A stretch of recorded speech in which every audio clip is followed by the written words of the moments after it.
The National Academies are in our consensus report. Some of what we do really confirms what we've known about adolescence for the past couple of decades. And that is that it's this tremendous period of neurobiological growth and change. So adolescents' brains and bodies are changing in dramatic ways.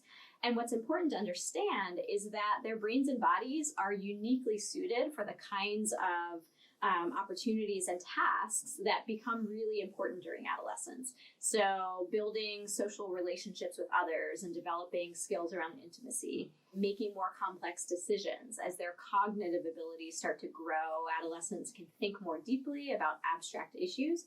So they're really, in some ways, kind of physically and physiologically set up for the kinds of tasks that we expect them to do. We tend to frame this as, well, adolescents are impulsive or they take risks. But if we think about adolescence as a period in which it's important to be able to think outside of the box or be flexible in your decision making or to be really creative or curious, then adolescents are really kind of in the perfect position to do all of those things and engage in the exploration that's part of becoming an adult. So that's one of the things that we do, is confirm that that's what the science says about physiological development and that there's nothing wrong with adolescence. In fact, there's something really right about that kind of physiological development, and it suits the kinds of expectations that we have for young people. So that's the first important finding. The second important finding is that in the context of inequality, so thinking about issues of poverty, for example, or the other kinds of disparities that we know exist across racial and ethnic groups, that can really curtail the opportunities that all young people need to have in adolescence in order to thrive.